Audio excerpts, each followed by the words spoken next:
Hey there folks, it's Savage. Just hopping in here before we get the episode going because I'd like to ask you a question. That question is, do you like the Adventuring Party? Do you like podcasts? Do you like gaming? I imagine if you're hearing this, then the answer to all three of those things is probably, yeah, I kind of do. Good. So do I. Now, here's the thing. I like it so much, I want to share the joy. So do the rest of us at the Adventuring Party, which is why we're looking for new talent. And we hope that you might be it. So, how could you become a member of the Adventuring Party? I hear you asking yourselves. Or you're looking for the fast forward button. Well, it's pretty simple. I want you to find yourself a microphone, some sort of recording device, one you're happy to use, and go hit your favorite gaming website. Take a look at the headlines today, see what the new news is.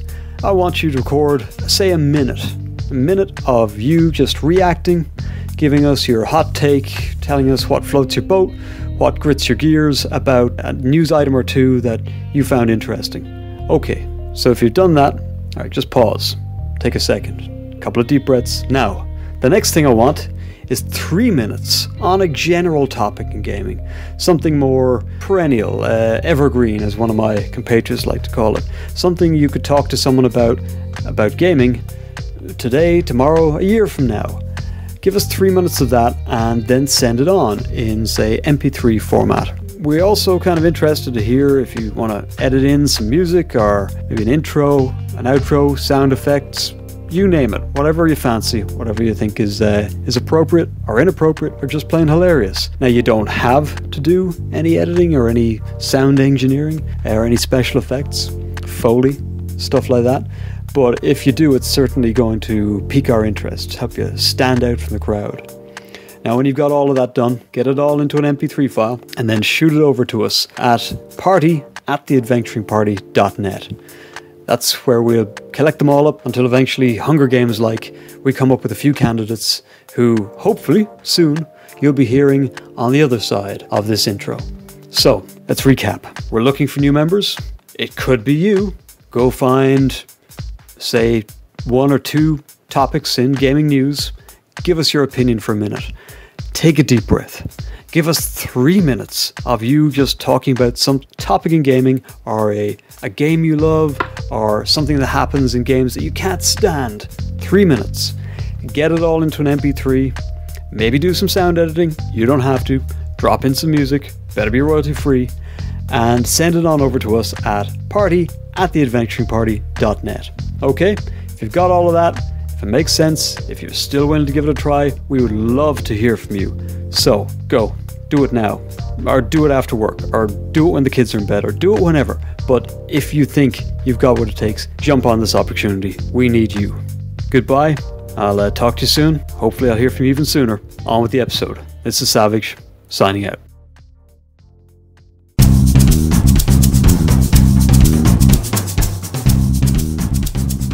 You're listening to The Adventuring Party, discussing tabletop and related gaming, and the Irish gaming scene, so you don't have to. Welcome to the party. I'm Liam. I'm John. And I'm still Savage.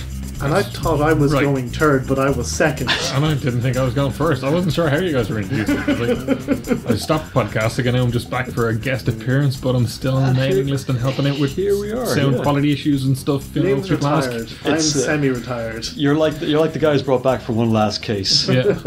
Wait, he's back. The XXX killer. We need you. Then it turns out we're not familiar with the crime-solving methodology of today, and we keep pointing fingers at innocent people. You can't beat him just because he's a different colour. This DNA stuff, I don't understand. You can transfer it to anything. I'm pretty sure that they've made movies where the old school NASA guys come in, or the old school test pilots come back in, and you know, fly the rocket that should be retired. You know, it's a classic. It's a trope. This is out of nowhere, but there is a whole chunk of Space Brothers where they're trying to build a rocket to go to the moon, and there's a whole section where it's like, hey, no one's built these kind of rockets since the 60s. We don't know what we're doing. Have you built a lander? I've not built a lander. We can't actually build a Saturn V rocket. Yeah, we've done because every part was machined, and everybody who knows how to machine those parts has. It's not because we could build it, but the whole thing, we could put it together and it'd leak like crazy and blow up because one part will be slightly off, so then they have to make another part that fits in that slightly off part. everything we'd make would be too precise. I Anyway, do like the total fact that the crazy billionaires of the moment are building their rockets with the same technologies for grain silos. Yeah. So that's kind of cool as well. Everything's riveting. Hammer it together. Anyway, What are we here to hammer Why together? the hell are we here? are here to talk about the WHFRP, which it is WHFRP. I've heard on other podcasts, WHFRP. Why would you say that? WFRP, not WHFRP has a jingle, and they play easy listening, and they're a radio station, not a game. So, WHFRP. WHFRP it is. We're going to talk about the book which we previously mentioned on the Warhammer podcast. Fantasy Battle. Warhammer Fantasy RolePlaying. Not Battle. Role-playing. Rough Nights and Hard Days. Rough Nights and Hard Days. And what that is there's a couple of things in it. There's 5 grim and perilous scenarios by Graham Davies. Or Davis. There is a bunch of pub games in the back, and there is also rules for gnomish characters, if you want to make yourself a gnome. No. Hold on, didn't we already cover this in a previous episode? We did. I remember you showing We kind of me took this. a first look at it. Oh, yeah. But I've now, and Seán is one of my players at the table, Excellent. including a fellow hosts Owen and Brian, who are also party members as well. And we've had a lot of fun with it. So basically, I'm just going to talk for a while at you guys about So you can give us a more the module considered, and how it's set. more considered sort of opinion now that you've dragged players backwards through this thing. Visual design of the book is very nice. The visual design of the book is very nice. Published by? It is by Cubicle 7. Who They're are the now publishers. based just down the road, I believe. They have moved to right. Meath somewhere, isn't it? Definitely not for tax reasons. Definitely not for tax reasons. Or Brexit-related Or reasons. Brexit-related reasons. Perhaps Or for the convenience of the writers. perhaps for inspiration from this the wild and wet Midlands that so often look just like they were dragged kicking and screaming. I'm in the from market old for their empire. GM screen, and I'm just hoping that they fixed shipping, because at one point it was more expensive to ship stuff from to Ireland than to the UK, even though they'd moved their distributing to Ireland. So obviously they hadn't fixed the online calculator. Getting a headache. I'm looking forward to the next Cubicle 7 game, which will clearly be about the High Kings of Ireland, because that's where they've... No, their next game is Wrath and Glory. Well, I've made that all that up, so... That's... For the Emperor! Of course, and we should have some Wrath and Glory news, hopefully sometime in the near future. I know that There's an Age of Sigmar game which is currently being released, and Wrath of Glory is coming out soon as well. which is the 40k. How much I loved your gaming news episode. It was really good. I felt Hot gaming news it was in episode. November. And I felt like I learned more from it than I have in a long time. We'll do more, because there is quite possibly more gaming news than any man or beast could ever absorb in one go. Big gaming sphere out there. Yeah. So this is this is about as current as we get These are here. Usually on the 5 adventure party. adventures, right? Yes, last year. You can run them all independently if you want. You can just slot them in, and there are various notes in there to tell the GM how you might link this in if the players are just coming along. And this follows on from the starter set that they put out. Not as such. It was released afterwards, and you can just bring players right into it if you want. The first game really kind of kicks in and starts off, and you were literally just at the 3 feathers in. It is a Rough Night at the 3 feathers. It's a classic WHFRP game. It has been released in pretty much every iteration of WHFRP that's been out. And basically you're staying in an inn, and chaos ensues. Not actual chaos. Chaos, the lowercase chaos, not uppercase chaos. But there is uppercase chaos going on as well. Someone hasn't paid their bill chaos. There's of course cultists, because there's always cultists. Always cultists. I suppose they're a comforting standard that we can rely on. What's really interesting about A Rough Night at the 3 Feathers, and the other games also follow the same course, is that the game starts off, it gives you kind of the synopsis of what's happening, Liam's holding the a layout book. of the building.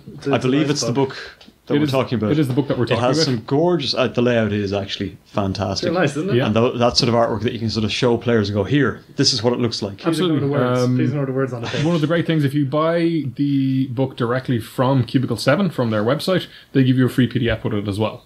Free PDF. Lovely. It's just fantastic. Everybody should be doing that these days. Like, include a little scratch card in your book, and scratch, have a free PDF. There's arguments going back and forth on that. A different episode, I assure you. The Trove. But absolutely, I having can it... just, look... Oh yeah, you can just go and get it. You just go and get it might as on well illegal sites, make it and as that's fine. convenient The as fact possible. is, people are going out there. You want to encourage people... Don't put barriers in people's way. What I'll pay for is the hyperlinked version. absolutely. Absolutely. But And you can have a better the- quality product than if you what's out there have- being stolen. Great. Yeah, if you have the production files, just stick them in a PDF and get it out It's there. like Absolutely. I pay money for D&D Beyond, but I would not pay money for a PDF of the D&D rulebooks. Just give that to me. I've already bought the rulebooks. Yeah. This is nothing more than I've already paid for. I've done both. It's total aggression anyway. I've bought the Starfinder rulebook because it's flipping massive and I don't want to carry it around. And I wasn't sure it was into the game and it was only a tenner. So I went, tenner, cool, I'll buy it. But yeah, I think the price of a PDF versus the hard product, there's often a discrepancy there. The PDF is usually quite expensive and you're only getting electrons. As the designer in the room, what I'd say is you're only ever getting The ink print on, isn't ink the on cost. paper. You're the cost was putting it together. Yeah, Yeah, the work people have put into making it. Anyway. Again, episodes pouring out of this conversation. But the one we're here to talk about is this beautiful, As I say, book. what's interesting is that there's not just one plot in the book. If you look at this first adventure, there are in fact 7 plots going on Eee. At the same time. at the same time. That's why if you notice when we were playing, it was chaos. Oh my god! So my experience of this as a player was comedy of errors. I don't know if was this structured in 15-minute intervals. It was, so that's getting on to the next part, is that at different timelines it says what's happening. So you have 9:10, 3 travelling scholars come in out of the rain and hang their heavy cloaks and hats by the fires to dry. They book a double room for the 3 of them and order 3 hot meals. They sit at table C and keep to themselves. They are... I'm blanking that bit out because it's a spoiler. Definitely 9:15. not. Glimbrand Oddsocks arrives, books a place at the dormitory and sits down to play cards with Seedling. Non-halfling characters will have never seen a gnome before, will likely mistake him. Sorry, non-halfling characters who have never seen a gnome before will likely mistake him for a halfling. Halflings will never make that mistake and may find Grimman somewhat of a curiosity, which came up because we have a halfling player. So it was like, good. everybody's like, oh, there's a halfling in the corner, and they're like, That's not no a halfling. halfling. What are you talking about? It's a halfling. And you mentioned that this is a book that introduces gnomes as a playable race as well. And there is an NPC who turns up in several of the adventures, Glimbrand Socks, who's just a bit of a mischievous fellow. That's an extraordinary bit nice of to me. DM kit right there. This breakdown as to what's presumably this covers an evening in this inn. It is a night when a lot of night stuff the Tree kicks off. Fellows. That's the entire scenario. And right. and as a player, it was like all a structured thing like that. happens. Anyone doing something, another thing happens. So there's a ridiculous thing happens. Right. A more ridiculous thing happens. And a ridiculous thing you didn't expect happens. Is there a temptation as players to sort of sit back and watch the show? Oh, absolutely not. I think that's down to, and really as a GM, you have to decide. So one of the later scenarios kind of mentions how to do framing of the time frame, and I'll get onto that one later on. But with this one, it just has the timing intervals, and really it's up to you as a GM for you to decide which is more fun and will be more fun for your players. To let them deal with each of the situations as they come Or to up, just and then move give on. them time to do, okay, so let's resolve this issue with the cultists or whatever that have turned up. Let's resolve this issue. Oh, well, we think we caught Glimbrand robbing some stuff. We'll deal with that, or we just go, haha, mischievous little fella. She's not robbing from us, it's grand. Do you let them deal with all that, or just as they're thinking about doing that, bam, hit them with the next event? Sometimes that happened. Sometimes we were in the middle of dealing with something. We have like cornered people in a room and we're asking them serious questions, and suddenly we can hear a commotion starting. And it's okay, hang on, What's going on? hold that thought. We have to go downstairs to find out what's going on in there. This strikes me as a great way to generate that favourite of any GM, the 5-way party split, where you've got everyone trying to hold down a corner of this rampaging, windswept trampoline of an adventure. Which is, if that's your sauce, then this sounds like a great example of that. Yeah. Is it also fair to say that a bit like Waterdeep Dragon Heist that was put out for 5e last year, that this is something that you can run in various sort of iterations, taking different strands and emphasizing them depending on... I don't think so. I think it is a different beast in that respect. It is. Now, you could probably chop and change stuff around yourself, but you would have to chop and change it. You couldn't... I couldn't run it as is multiple times, I think. I can speak for how it's written, but as a player, it very much felt like there was an A plot and then about 100 B plots. Right. But you didn't know which was the A plot. It is like it's probably the one relating to the noble, but it's a bit of a card trick. yeah, Because that ties on to the rest of, basically there's a Graven Mary Ulrich von Leibowitz of Amberstein, a niece of Countess Emanuel of Nuln. not a spoiler. She is the kind of the thread for all of the The true line for all the adventures. Right. And so that probably takes the most prominence in that game and the following games, because the first game is you're at the Three Feathers. Her plot does not always feel like the most important plot. Right. Like the second one, it does, but like the first one in the Night and Three Feathers, she does not feel like the most important plot. She feels like someone else is in the... So, I don't think it's much of a spoiler to say it, but the first one is A Night at the Three Feathers, which is just A Night at the Three Feathers Inn. The second one's The Day of the Trial. She is on trial for something. You'll find out she what was on later her way on. To it when she sat at the Three Feathers. Exactly. Intriguing. She was in the it's you have to like make rolls to get that kind of thing. It's free information. You're not giving free information out. But basically, there's a trial there. The second one is A Night at the Opera. The third one is A Night at the Opera, either celebrating her loss or commiserating her victory. There is a night at the opera. There is then a wedding, which is her brother is going to be married off to another noble family to try and cement alliances. The wedding was... The choices were made at that wedding, and I'm not sure I was entirely on board with all of them. I think we've all been to weddings where we feel like that. And then finally there's Lords of Ubersreich, which is, if you look on the starter box, which we again previously mentioned, Ubersreich has been recently... The noble family there have been ousted. The Imperial Army turned up and took over and said, right, these guys are outlaws now. Bump, they're gone. And so now all of the noble families are now going, oh, the noble city of Ubersreich is free. Well, let's just get along to a nice little party there and see who could win the favour of the Emperor and get given this Grand Duchy of Ubersreich. The party is wonderful. Like, so lots of social gatherings in this. You see, it's a mixture. I personally think they were all very fun to run, but I think the Lord of Ubersreich is probably, for me, it was probably the low point of the game. Oh. You guys may have enjoyed it, but for me it was a lot of work because it is the one that really has the most amount of kind of pure socializing. Yeah. There's some extra stuff going on there. You know, there's shady characters turning up and trying to wreck stuff. There's... the nobles are trying to, you know, like... The nobles are trying to one-up each other and have various plots and schemes going on. There's a grey wizard in there just messing with people because he thinks it'll be hilarious. Party. So in the old versions, a lot of the things that would happen is someone starts a fist fight. Of course. But in Lords of Ubersreich, the thing that would happen is someone is saying something that someone else doesn't like, and they're quite cross about it.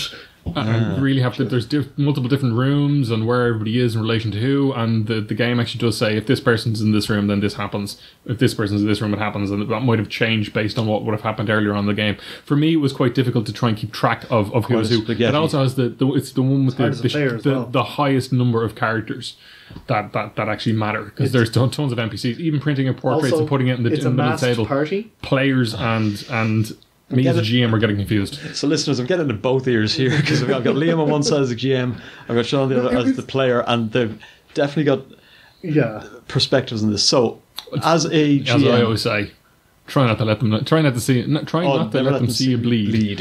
I found that session really hard to track because there's so many characters and all of them in masks, and this person's here, and I didn't think you were having the same trouble. From a GM's perspective, yes. So first of all, before we do that, how would you characterize this set of adventures? Is it investigation? Is it comedy of errors? Is there dungeon crawling in here? If I'm picking this book up, what am I expecting? What should I expect? I'd just say fun. Carry on movie. It's fun, yeah. Nearly like a carry on. I'm hearing a lot of that sort of that kind of comedy of people chasing each other down corridors and opening rooms and mistaken identities, stuff like that. It's still deadly serious because it's all fun and games and those nobles having their little hijinks. And then suddenly a creature emerges out of the well and nearly murders the entire party. Oh, there you go. Was not expecting that. I'm telling you, those rat-shaped beastmen with the heads of rats and bodies of rats that the higher up seem to be very afraid of, they mess you up. Yeah. One of them messed up our entire party. Is that a concession to the idea that we have to have a fight in here? It sounds like there's enough reasons for people to be at each other's but the throats. motivations are like when you know that creature's motivation, that makes sense for it to be there. Okay, so as a GM, what would you say is, give me a high point, a pro for this set of adventures, and a low point for you? The low point I'd say would probably be the Lords of Ubersreich, just because of the number of characters, and if you have a very politically inclined party, that could be fun. But I think the party that we have, I found it a struggle. I kept trying to, we'd have characters who might have been playing your more martial types, and I'd have somebody come over and go talk to them and say, hey, what do you think about this, or would you go deal with this, or would you do this, just to try and engage them a bit more. But if your players just aren't really interested in that, can be tough, yeah. It's a bit tough, whereas the other games I felt had a bit more of a balance of, this thing's happening, so there's cultists, go kick their heads in. And the big pro? The big pro was just I really liked the whole structured time frame. Like I haven't played a game before or run a game before that is like 9 o'clock this happens, 9:10 this happens, 9:15 happens, 9:20 this happens, 9:25 happens. It worked really well. It's interesting. When you're trying to run that kind of big event game like that, it's kind of hard for you to figure out, like, well, what's going to happen now? I'll do this. I'd kind of planned on this event happening in these order, but maybe that won't work. And this even includes things of like, well, this guy will do this action unless this thing's happened, so therefore he won't do it. Okay. Like this thing assumes that everything's like one of the games assumes everything's going to play out like this, unless these guys had managed to successfully summon that demon. In which case, well, the demon has happened. The demon has killed half the castle. So let's go over to Seán. So it's the same couple of questions. Is there a big pro, a big con for this as a player? As a player, I thought it was a barrel of laughs. I'd say the high point was absolutely Tree Feathers. I don't know if that's because it's been refined over decades. Probably the most polished, yeah. But that was just zany, great crack. There was always a lead for every player to follow, always something to be interested in. And you get just these ridiculous happenings. You open a door and there's zany things happening in this room, and you close it, back out, go into the next door, and someone's here waving a quest at you. It's good. The trial was ridiculous but fun. The whole thing is fun. Every one is just you get in there, you don't know what you're doing, you're sitting there swilling your drink, and just these things are happening all around you, and it's just like one after the other. And there's always, it feels like there's for most of them there's something for every player to go dig their teeth into. And also because as soon as you start digging your teeth into something else is getting left uninvestigated, undealt with. So you've got this kind of panic as a player. You're looking over your shoulder like, that person's up to something, but I do not have time to talk to them because I have to talk to this other person who is also clearly up to something. There's enough of a framework there as well where, like, so you still do have to do quite a chunk of improvisation because players are not a spoiler, but at the trials thing, one of the players ends up in jail, in the courthouse right beside where the trial's happening. That's so unfair. Right. Being put in jail often does. Well, it wasn't me, but the problem with that is that they then don't get to have any fun because the adventure's happening away. But there's details for what's happening in that jail, and you can give them a bit of information there. And also, the person that they get thrown into the jail cell with also just happens to be a criminal, a crime lord. It's a good place to make and his people have planned to break him out by blowing up the wall of the jail. Would you like to come along? But as it so happened, the player who had gotten locked up was a wizard. Magic, yeah. So he just went, bump, opened the lock. The two of them escaped. Hold my shank, I've got this. But this was 5 minutes before the bomb was supposed to go off. So of course he wouldn't have time to inform anybody not to do the escape plot. So the bomb goes off anyway. We didn't have time to deal with the bomb. We were dealing with all sorts of shenanigans happening at the site of the trial.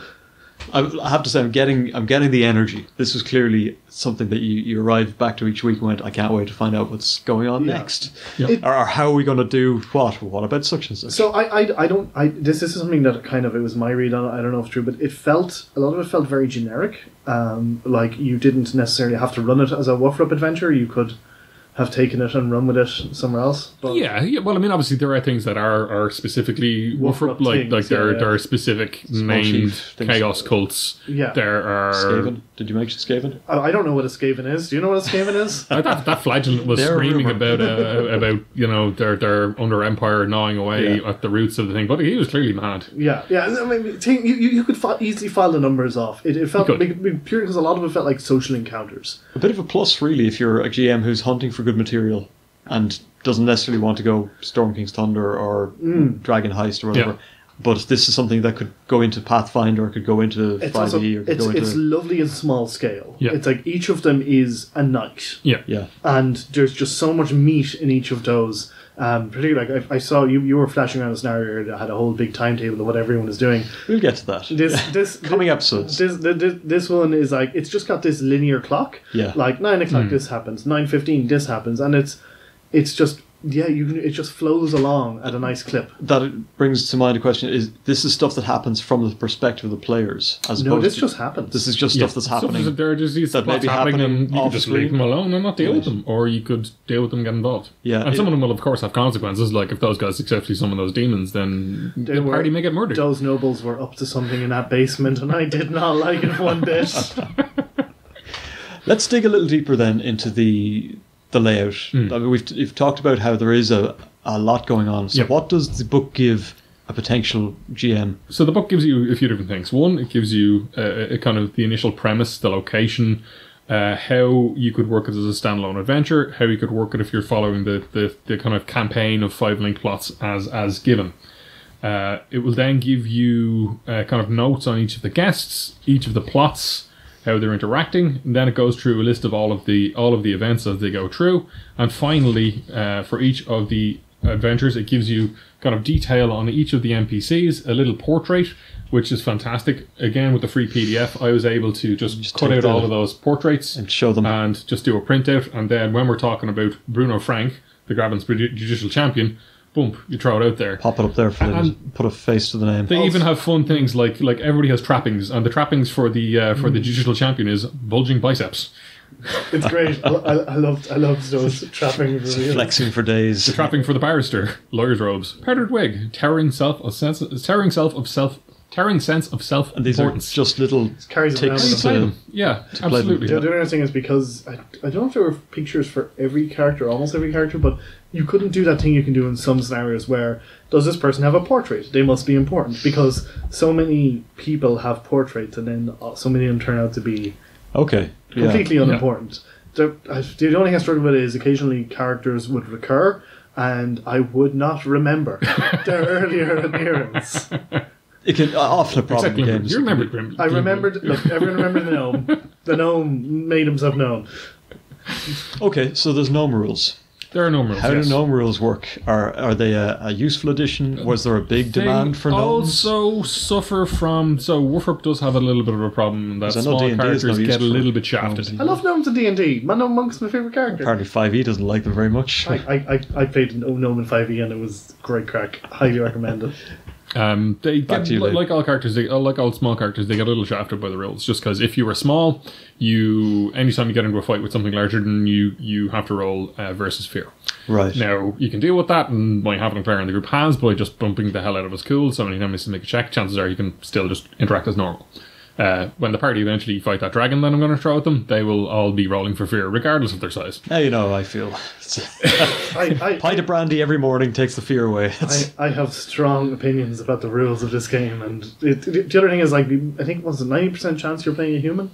90% chance of playing a human. So, and what this does have is that it has an alternate table. So from 90% if you roll for it that you're playing a human. Yeah. When you're creating your character, you get if you roll for your race. And if you accept that result, you get a bonus 20 experience. And it's a 9 out of 10 human. Yeah. But you could just decide, I want to play an elf, so you just pick elf. Right. Well, we can't all be half lizardmen and accepted into a human XP. noble house. I mean, if you're getting 125 XP a game and you're losing 20 XP making a character, so what? Fair enough. Become a high elf. And, you know. Alright, so we've got portraits, we've got little ticks for the GM. The timeline, how does that get presented? How does the timeline get presented? It's very much just like that, just this linear, sequentially. I realise I've just skipped away from the gnome thing. Sure. Can I go back to the gnomes? Sure, yeah. With the gnomes, you just have the alternate tables for rolling for them, and also for the careers. You do randomly roll for your career in the game, and then there's a separate table just for them based on, because you're much more likely to be a peasant if you are a human, and they just not a lot plonk around the numbers. Peasants. The thing is, if you're an adventurer, you could be almost anything. Stats. Yeah. Because, I mean, adventurers always skew demographically towards oddments, don't they? Nearly. You can't be I don't think you can be an elf wizard. Per the human wizard types. You can only be a slayer if you're a dwarf. Yeah. There's specific ones that you can and can't be. Also, the fun bit at the end as well is that there's a whole bunch of pub games which you could use in any game or any gaming system. Oh, yes. We mentioned wild flonking before. Oh, we Tronga beer soaked brag, drinking and Tronga beer soaked brag at each other. Scarlet Empress does come up a lot. None of the other games do, but you could absolutely, at times it says these people are playing pub games, and you can just pick one of the random pub games and have them playing dominoes or whatever. Do they provide any mechanics to sort of use these as challenges, and how to bring in? So let's say you try and use sleight of hand. There's things you make a successful sleight of hand check against people's perception, and then you could reverse the numbers on your dice. So it's D%, so let's say you roll a 63, you go, no, actually I rolled a 36. I don't think I've ever encountered any sort of gambling scenario in a tabletop game where one of the characters wasn't trying to cheat using something on their character sheet. Oh, some of the card skills are really strong as well, because you can use one of your dice as your margin of success as well.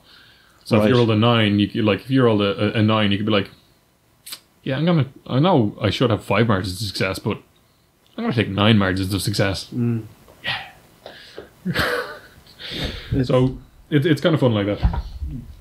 Is this something you can? I mean, you can follow on from the starter set using this. You can, yes. Is it set in the same town? I can't remember the name of the town. It ends in the town the starter set started in. Okay then. Yeah. Really, to kick it off, we've come back to the start. Say that the three feathers. It doesn't start there. It starts in an inn on the road. To quote the little boy in Jurassic Park, well, we're back inside the car again. So the listeners may not be that familiar with the world of Warfare, but basically there are large cities around the place, and there are kind of well-patrolled areas outside those cities where you got farmland and stuff. There's more docile parts of the Empire. But in general, there are highly patrolled roads and there are highly patrolled rivers. You travel those during the day. You do not go out at night. If you go out at night, if you travel at night, you will get murdered by beastmen and mutants in the woods, or worse.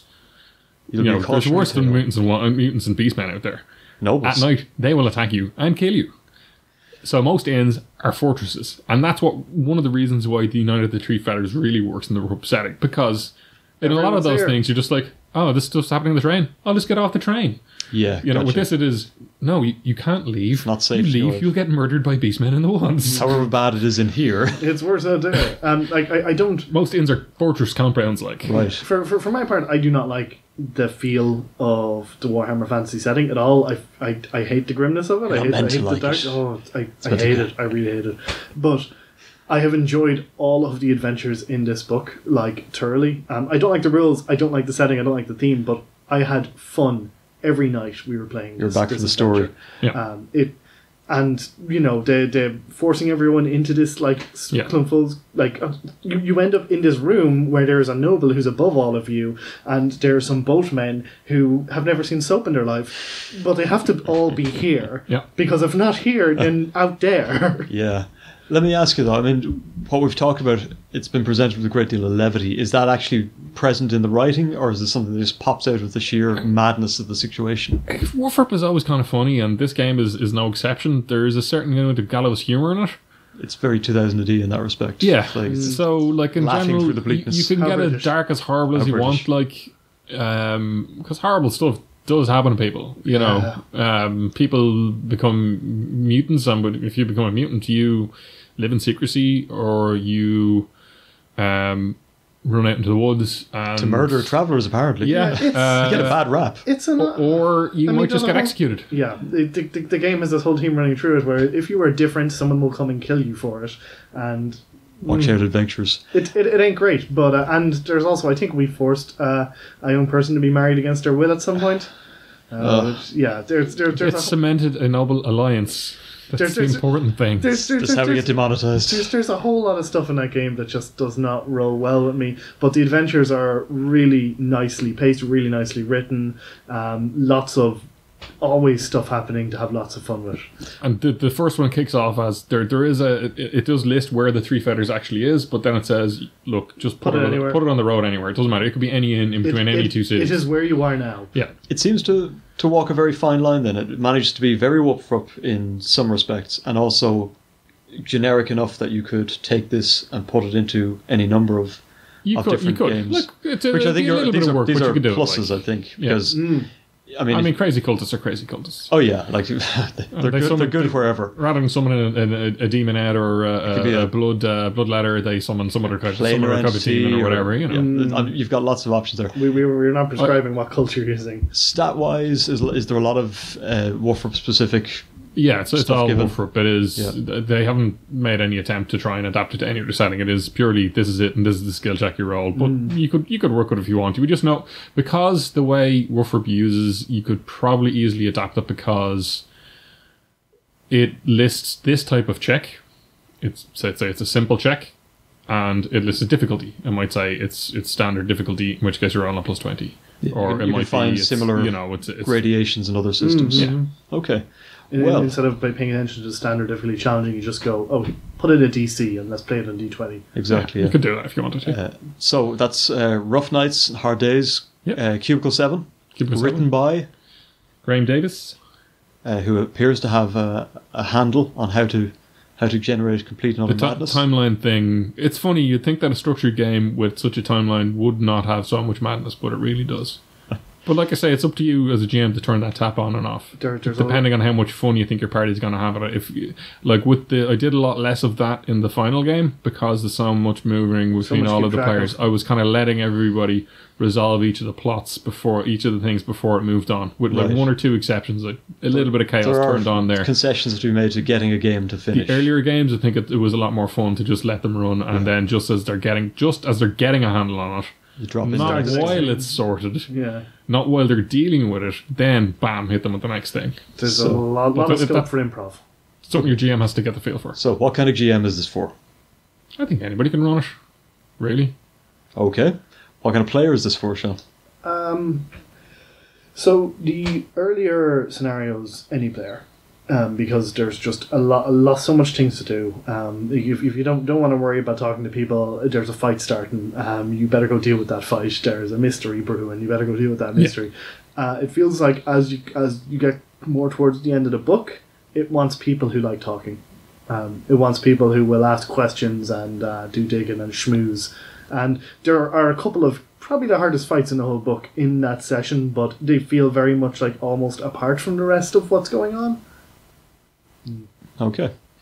I suppose it's always tough to close out a multi-stranded thing like this, and a fight's as good a way to finish things as any, which is why we're going to pick up sticks and bats now and have at each other once the microphones are turned off. You don't have to listen to this.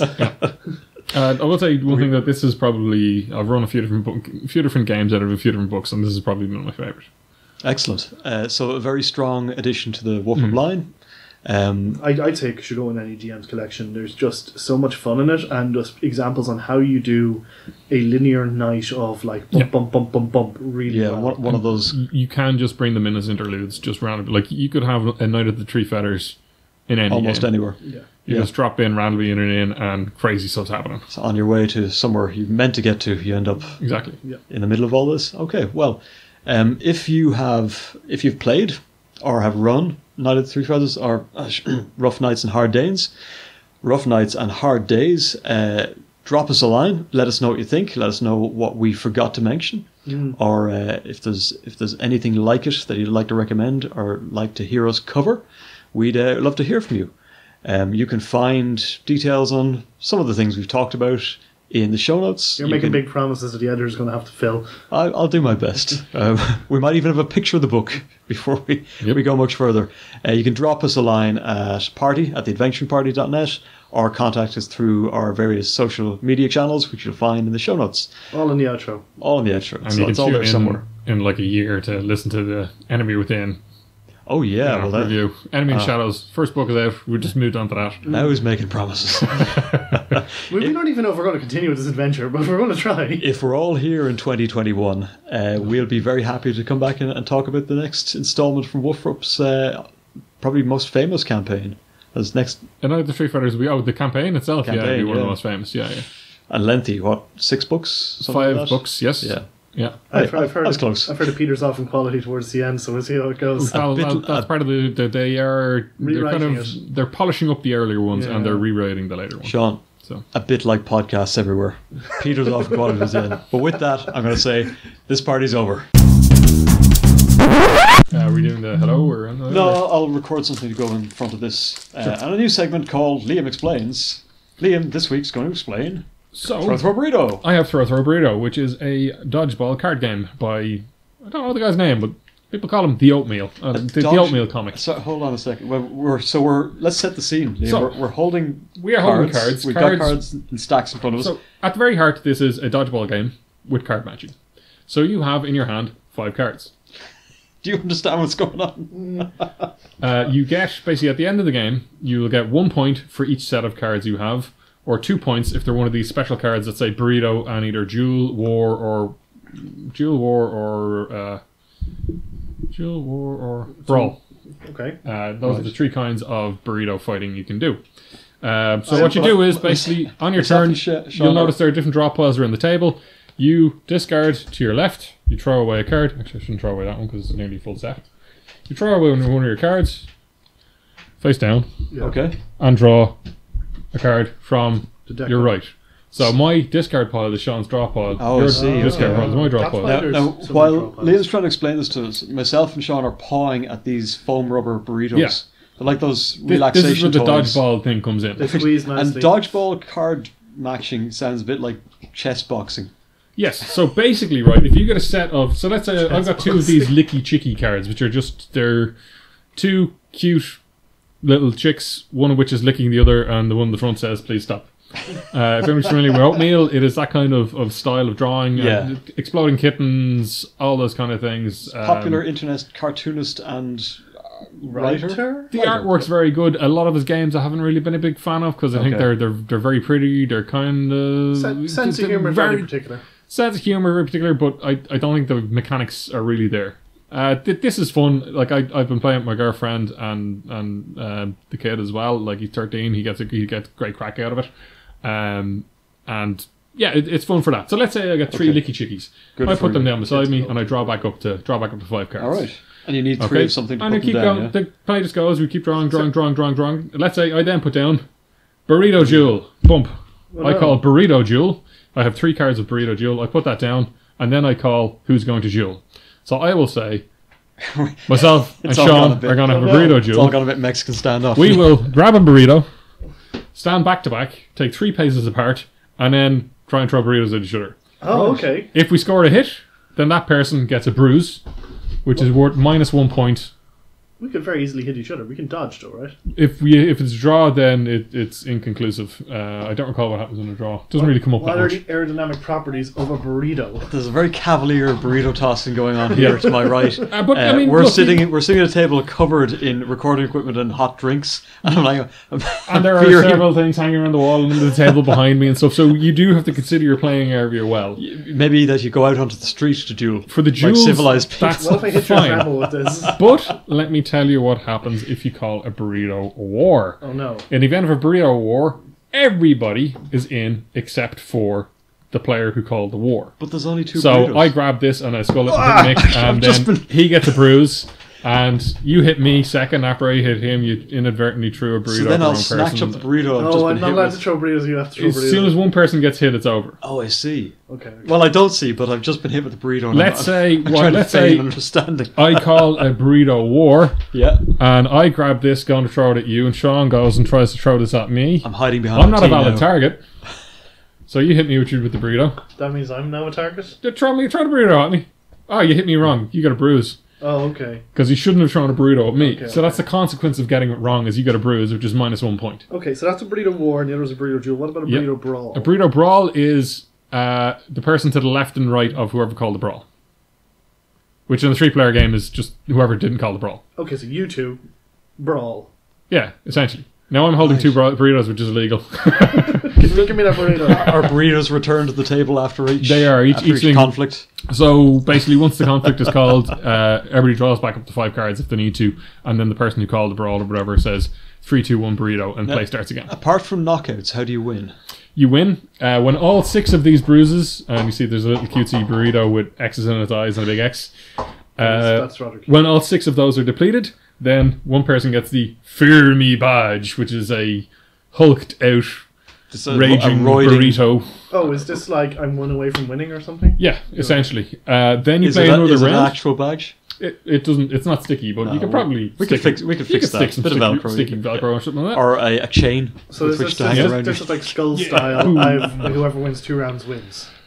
Yeah, well, yes and no. Okay. If the person who has the Fear Me badge wins the next round, They win the they game. win. If they don't win, there's a duel between the two people who won the rounds. Okay, and they so are the ultimate the winner. person who had Fear Me dueled the person who just beat the person Yes. who was to be feared, Exactly. and the winner of that is the winner. Yes. Okay, so it's either going to be 2 rounds or 2 rounds in a duel. And there's standard rules, like in dodgeball, you can't hold 2 burritos. If you catch a burrito, it knocks the person who threw it at you out. You can't hit the wrong target. If you hit the wrong target, you get the bruise. Yeah. The only thing I've found is that I think you need to be a bit harsher on the penalties. The one penalty that isn't there is, I think if you grab a burrito inadvertently, you should probably take a bruise as well. Because when I was playing this with the three players, it's really easy to understand who you're throwing burritos at and not. But I played this with 5 players before, and I kept doing in the player to my left because anytime a burrito brawl was called, I was grabbing a burrito, even though I wasn't actually in it. It was the person to my left and 2 seats away on my right. Burritos. I was illegally touching burrito, but I was grabbing it, which meant he didn't have one in reach of him, so the player at the other end of the table was able to grab it and skull him with a burrito. How many times have we said burrito this episode? Not enough just yet. But that's been about 5 minutes. Yeah. Liam, I think you've done an excellent job of explaining Burrito Brawl. Perhaps not to me. You're out of time. I think I got stunned. But it's a gorgeous little game. Yeah. I have to say the 2 little plushy burritos They are very cute. a hell of a selling point. Yeah. And the artwork on all the cards is fun as well. You know, you have a floaty goatee, which is a goat with 2 armbands on, and The card slot aesthetic goat is, and all this kind of stuff. so aside from the card, They're all punning. the card front is very oatmeal art, if you know what that means. The card back is very 70s game show, which is great. It's just a rainbow, you know. It's definitely It's not just a rainbow; it's also the font and the color choices. And, oh my god! I'm going to take a picture for our listeners now. But Liam, thank you for explaining. Yeah. And we'll probably have another one of these next week. Yeah, the only downside I'll say with this is just watch me play, because there's Don't plenty of play stuff around here that could smash. It's like There's a lot of mixed projects around us, and like every burrito thrown is. all I'm missing is the plain glass that I just planning on carrying across the street after this. the dueling you could go out into the road and do, but everything else should be a little more spontaneous, you know? I feel like that's a great way to It's coming closer and closer to tears, and every. What's burrito going on thrown. across the road? They keep coming out and throwing cushions at each other and going back inside. All right, listen, guys. We'll if you like these, tell us that you like them, or tell us that we should stop munching and chocolate bars and drinking tea into the microphones. Munch. But we'll do more reviews like These this. mics were sprung on me. I did not consent to this. Okay, see you soon, guys. Bye bye.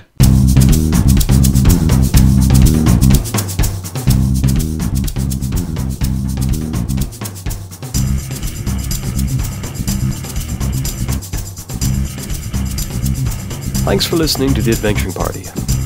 You can find show notes and links to things we've mentioned at theadventuringparty.net and on our Facebook page. You can leave comments there or on Twitter through @adventuringpty. The hosts can be contacted by email at party@theadventuringparty.net. The Adventuring Party is released under a Creative Commons Attribution Non-Commercial Share-alike version 3 license.